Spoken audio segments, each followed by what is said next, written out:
सबसे पहले शुक्रिया अदा करता हूं भाई काशी प्रजा जी का और उनके तमाम साथियों का, जिन लोगों ने प्रयास किया कि वो आवाजें जो हक और अधिकार के लिए उठती हैं उनको इकट्ठा किया जाए। मैं दिल की गहराइयों से शुक्रिया अदा करता हूं उनकी पूरी टीम का कि उन्होंने एक अच्छा प्रयास किया, हमें अवसर दिया यहाँ आने का और अपनी बात रखने का। और जो संचालक साथी अभी वो कह रहे थे मजमे को लेके, तो मैं बस उनसे ये कहता हूं कि जंग में कागजी अफदाद से क्या होता है, जंग में कागजी अफदाद से क्या होता है, हौसले लड़ते हैं तादाद से क्या होता है, कोई फर्क नहीं पड़ता। जिस दिन हमारे सब लोग जाग जाएंगे उस दिन शायद मजमू की जरूरत ही नहीं पड़ेगी। अभी जितने जागे हैं उतने प्रयास कर रहे हैं। तो बहुत बहुत शुक्रिया के साथ यहाँ मंच पर तशरीफ फरमा हमारे तमाम सम्मानित साथी जो पूरे मुल्क में अन्याय, अत्याचार, हक अधिकार के लिए संघर्ष कर रहे हैं, आवाम को तैयार कर रहे हैं। मैं दिल से उनका शुक्रिया अदा करता हूं कि वो सब यहाँ मौजूद हैं। वो कौम के भी रहबर हैं और हमारे भी सरपरस्त हैं, क्योंकि मेरे सामने समय की समस्या है। मेरे दिल में तो बड़ी इच्छा थी कि आपके साथ लंबे समय तक रहूं, लेकिन समय और समस्याओं के कारण मुझे अपनी बात रख के यहां से जाना पड़ेगा। बस मैं अपने कम समय में ये कहना चाहता हूं कि मैं उस हक की उस हर लड़ाई में, जैसे आप दुआ में कहते हैं ना कि आपकी जाए दुआएं कबूल हो, मैं हक की हर एक लड़ाई में आपके साथ हूं और खून का कतरा भी देने के लिए तैयार हूं, कभी कमजोर नहीं पड़ने दूंगा। बस अपने नौजवान साथियों से दरखास्त करता हूं कि मेरे जाने के बाद वो अपनी कुर्सियां ना छोड़े, वो यहीं डटकर मेरे जाने के बाद जो लोग हमारे सम्मानित मजमे से खिताब करेंगे उनको सुने, सिर्फ सुने नहीं, उनकी बातों पे अमल करें और जो वो दिल से चाहते हैं उसको करके दिखाएं। यही आज के मुल्क के जो हालात है उसमें करने की जरूरत है। और यही आपका प्यार होगा कि अगर आप अपनी कुर्सी पे मेरे जाने के बाद डटे रहते हैं तो मेरा प्यार और मजबूत हो जाएगा झारखंड के प्रति, जमशेदपुर के प्रति, कि उन्होंने मुझे मेरी बात को माना। सम्मानित साथियों, मुल्क के हालात आज बहुत खराब और हालात मुर्गों जैसी है, जो पकड़ा जाता है वही चिल्लाता है, फटफड़ाता है, बाकी लोग तमाशा देखते रहते हैं। क्योंकि हम एक बड़े आंदोलन को, एक बड़े लक्ष्य को हासिल करने की तरफ निकले हैं, मगर हमारे लोगों को लगता है कि वो आसानी से मिल जाएगा। तो मांगने से सिर्फ भीख मिलते, अधिकार छीनने पड़ते हैं और जिनको छीनना है उनको अपने अंदर ताकत बनानी पड़ेगी। और ताकत एकता से बनेगी, इत्तेहाद से बनेगी। और जिस एकता का प्रयास हम लोग कर रहे हैं कि हमेशा से इस लोकतंत्र में, जब से भारत आजाद हुआ तब से ठगे गए लोग और उससे पहले से ठगे आते लोग, हमारे यहां कहावत है कि आजमाए हुए को आजमाना नहीं चाहिए। जिनको आप आजमा चुके उनको आजमाना बंद कीजिए और जो लोग लड़ते हैं या लड़ना चाहते हैं, लड़ने का हौसला रखते हैं, उनका साथ दीजिए। अगर इस बात को आप अपने दिल में जगह देते तो मैं कहता हूं कि इनकलाब में कोई देर नहीं है। देश के अंदर एक ऐसा इनकलाब आएगा कि हर जालिम को जवाब मिलेगा। और मैं राहत इंदौरी साहब की कुछ लाइन लिख के लाया, क्योंकि मैं तो एक सिपाही हूं, वो एक शायर थे, मैं एक सिपाही हूं, लेकिन उनकी वो लाइन आज के नाजुक हालात पे बड़ी फिट बैठती है और मेरी इच्छा है कि वो लाइनें मैं आपके सामने जरूर रखूं। और मेरे दिल से ये इच्छा थी कि मैं उन लाइनों को आपको जरूर सुनाऊं। गौर कीजिएगा, अभी तो गनीमत है सब्र मेरा, अभी गनीमत है सब्र मेरा, अभी लबालब भरा नहीं। वो मुझको मुर्दा समझ रहा है, वो मुझको मुर्दा समझ रहा है, उसे कहो मैं मरा नहीं। वो कह रहा है, ये गौर करना और ये सच है कि वो कह रहा है कुछ दिनों में मिटाकर रख दूंगा नस्ल तेरी। वो कह रहा है कि कुछ दिनों में मिटाकर रख दूंगा नस्ल तेरी।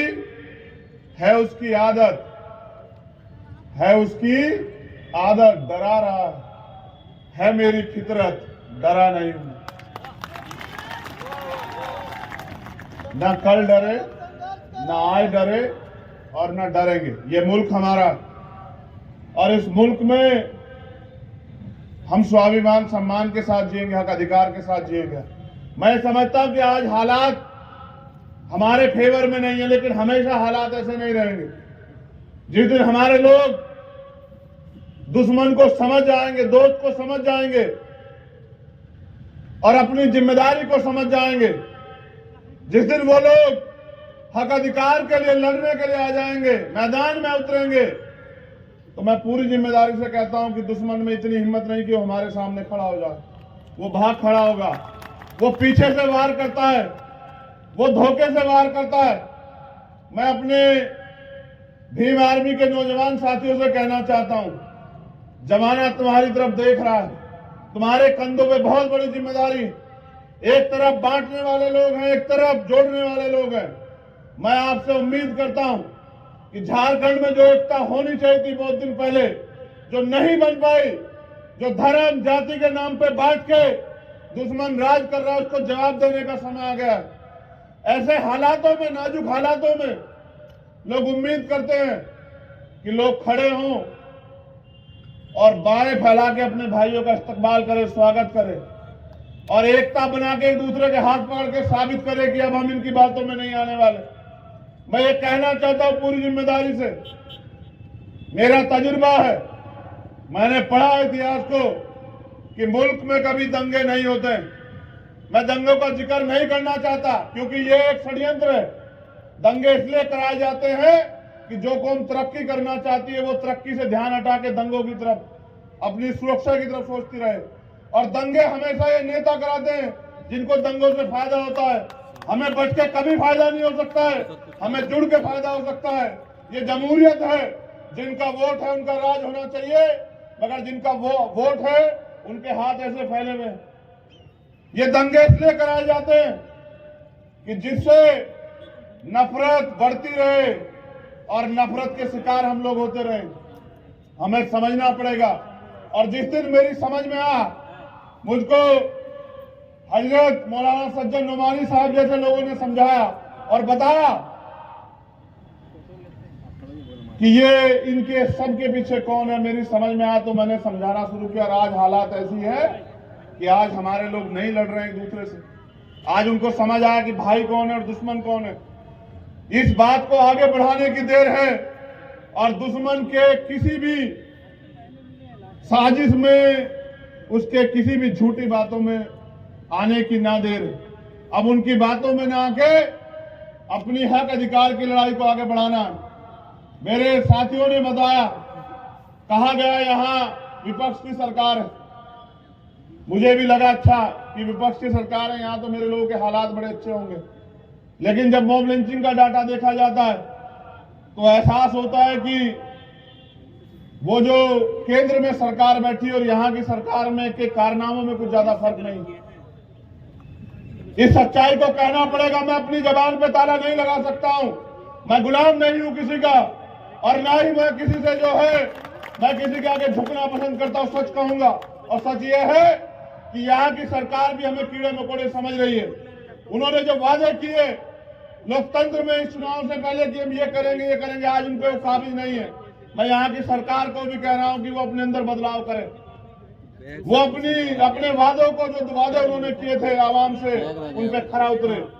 वरना उस सरकार का भी सामना करना पड़ा तो सरकार का भी सामना करेंगे, अपने लोगों के हक की आवाज को दबने नहीं देंगे। एक बहुत बड़ी घटना पे आपका ध्यान आकर्षित कराना चाहता हूं, यहाँ की छोड़ दो,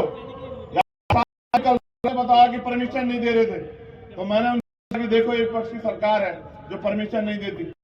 यहाँ जो बैनर पोस्टर लगाए गए थे उनको फाड़ दिया गया, तो हमने कहा कि उनको बैनर फाड़ने दो, हम उनके घमंड जो है वो फाड़ देंगे, जो घमंड अपने दिल में रखे हुए हैं।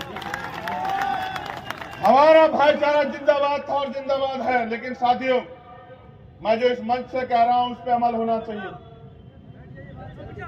भारत के सुप्रीम कोर्ट ने आरक्षण पर जो कैप थी, आपके एजेंडे में सबसे पहला मसला आपने रखा है कि ईडब्ल्यूएस का आरक्षण खत्म होना चाहिए। ये गलत है, वास्तविकता में गलत। लेकिन भारत के सुप्रीम कोर्ट ने, सर्वोच्च न्यायालय ने उसको मान्यता दी और कहा कि आज हमने 50% की कैप खत्म कर दी है।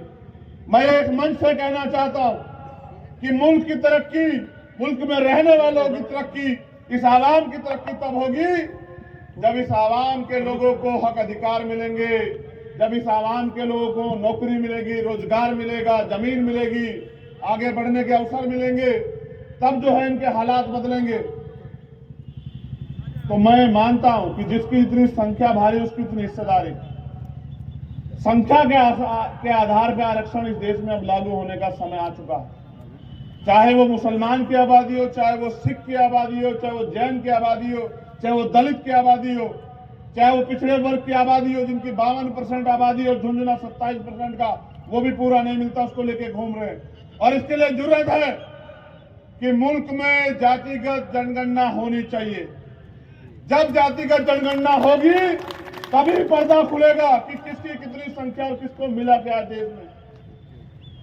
आज हमें इस मुल्क में आजाद हुए 70 साल से ज्यादा हो गए, लेकिन अगर जातिगत जनगणनाओं के आंकड़े बाहर आएंगे तो कि हम पे कितने रोजगार, कितनी नौकरियां, कितनी जमीन है, कितना बिजनेस है, कितनी हिस्सेदारी हमें मिली है हमारे मुल्क में। देश आजाद हुआ, कमजोर कमजोर रह गया, गरीब गरीब रह गया। जिन पे सामाजिक आर्थिक जो ब्राह्मणिकल सोशल ऑर्डर है उसके आधार पे जिनको अधिकारों से, पढ़ाई से, अवसरों से वंचित रखा गया, वो इसी हालात में पड़े रहे। और आज भी इसी हालात में कुछ लोगों के भरोसे, इनको रहबरे कहते हैं, कि उन रहबरों के भरोसे वो जिंदगी बदलेंगे। कोई रहबर जिंदगी नहीं बदलेगा आपकी अगर आप अपनी लड़ाई नहीं लड़ोगे। मैं आपसे अपील करता हूं कि समय आ चुका है, उठ खड़े हो, इंतजार मत करो। ये हक अधिकार का समय है, ये अपने आने वाली पीढ़ियों को जवाब देने का समय है। अगर आज हम लोग चूक गए और मुल्क के आईन, मुल्क के संविधान पर जो खतरा मंडरा रहा है, अगर वो खतरा और मजबूत हुआ तो कल आने वाली पीढ़ी आपसे मुझसे हिसाब मांगेगी। मैं इस्लाम के मानने वाले लोगों से भी कहना चाहता हूं कि इस मुल्क का, पूरे दुनिया में एक ऐसा मुल्क जो सबको बराबर का अधिकार देता है, जिसका संविधान, आज उस संविधान को कुचलने का प्रयास किया जा रहा है। आज हमें एकता बनाने की जरूरत है। जानवर भी समझते हैं, ये जो सम्मानित साथी बैठे हुए हैं ये गौर करें, जानवर भी समझते हैं कि जब आग लगी हो जंगल में तो सबको एकजुट हो जाना चाहिए, लेकिन आवाम नहीं समझ रही है। क्योंकि जो लोग खुद अपने निजी स्वार्थों में बांट के रखना चाहते हैं उनको भी जवाब देना पड़ेगा हमारे साथ साथ। कि जब इस मुल्क में हमारे हक अधिकार, हमारा सम्मान, स्वाभिमान दांव पे लग गया था, तब हमारे रहबर क्या कर रहे थे जिनको कौम ने रहबर माना। तो जितनी जिम्मेदारी मेरी उतनी आप सब लोगों की और उतनी सब लोगों की कि हम एक यूनाइट हो, इस देश के दलित, पिछड़े, आदिवासी, मुसलमान, जैन, सिख, बौद्ध एकजुट हो, भाईचारा बनाए और मिलकर अपने हक अधिकारों की लड़ाई लड़े। संविधान ने तो बहुत कुछ दिया है।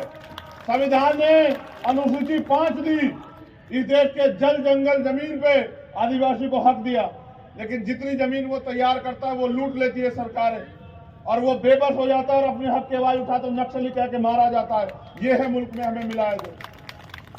अगर हम अपने हक की लड़ाई लड़ते हैं तो झूठे मुकदमे, सीबीआई, ईडी की रेड और तमाम तरह के प्रयास करके हमें रोका जाता है। नहीं रुकेंगे, बिल्कुल नहीं रुकेंगे, और तब तक नहीं रुकेंगे जब तक इस गैर बराबरी को फाड़ के नहीं फेंक देते, जब तक हम लोग आवाम में क्रांति नहीं पैदा करते थे, जैसे हम अंग्रेजों के खिलाफ लड़े तैसे इनके खिलाफ भी लड़ेंगे और इनको भी जवाब देंगे, क्योंकि हमें आज हमसे उम्मीदें की जाती हैं, उन उम्मीदों पे खरे उतरना। और मैं सरकार से मांग करता हूं, यहां आईबी इंटेलिजेंस के लोग होंगे, LIU के लोग होंगे, पुलिस के लोग होंगे, कहना वजीर आजम से, वजीर आजम ही हुए ना, है मुख्यमंत्री, कहना मुख्यमंत्री से कि मॉब लिंचिंग पे 2 महीने के अंदर कानून पास करो, और नहीं करोगे तो फिर करेंगे तुम्हारा भी सामना रांची के मैदान में, आप तैयार रहना।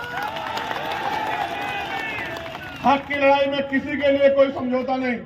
आपने वादा किया था मेरे लोगों से, जो भाजपा की सरकार में मॉब लिंचिंग होती है वही यहां आपकी सरकार में हो रही, फिर आपका क्या फायदा, मुझे बताइए। हटा देंगे। अगर नहीं सुधरोगे तो आपके सामने भी लड़ेंगे संवैधानिक रूप से, लेकिन जवाब देना पड़ेगा। मुख्यमंत्री जी, आपने जो वादे किए थे कि हम करेंगे, और हम करेंगे, कब करेंगे? बीच में भी आपकी सरकार से डावाडोल हो रही थी, आपके कर्मों की वजह से। हमारे लोगों ने तो पूरा इंतजाम किया था कि आप बैठे रहें कुर्सी पे। इसलिए आपसे कहना चाहता हूं कि हमारे जो मुद्दे यहां की इस अधिकार रैली ने रखे हैं, उनको आप अपने जहन से अपने साथियों के साथ मिलकर उनको अमल में लाएं और उन पे कुछ अच्छा करके दिखाएं। और आपसे कहना चाहता हूं, मैं तो नाउम्मीद हूं उन लोगों से। उसका कारण कि हमेशा ठगे गए और फिर उम्मीद करके बैठते, फिर ठगे जाते हैं। तो मैं नाउम्मीद उन लोगों से हूं, लेकिन आपसे नहीं।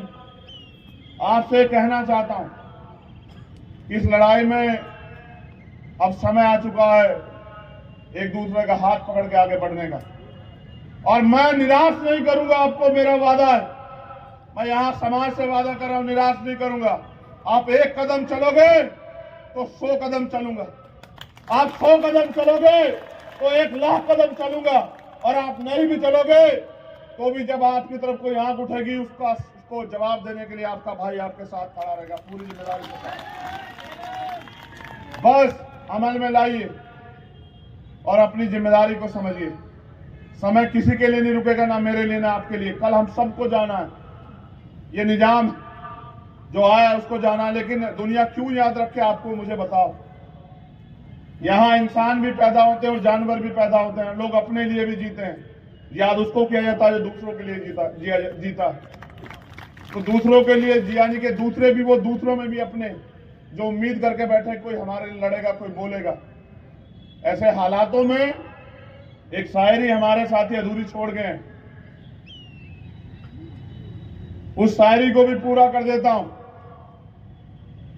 कि ये सूरज चांद सितारे मेरे साथ में रहे, ये सूरज चांद सितारे मेरे साथ में रहे, जब तक आपके हाथ मेरे हाथ में रहे, और सांप से टूटकर गिर जाए वो पत्ते नहीं है हम, आंधियों से कह दो औकात में रहे। ये अभी मेरी गाड़ी पे 2 दिन पहले एक जगह हमला किया गया, उनको लगता है डर जाऊंगा। याद कर रखना कि डर जाऊंगा तो मर जाऊंगा। आजाद जिया हूं, आजाद मरूंगा। ये मुल्क मेरा है, और इस मुल्क की तरक्की के लिए, इस मुल्क में रहने वाले अपने लोगों के लिए अगर कोई कीमत चुकानी पड़ी तो तैयार हूं। बहुत बहुत शुक्रिया। जय भीम, जय, अस्सलाम वालेकुम, नमस्कार।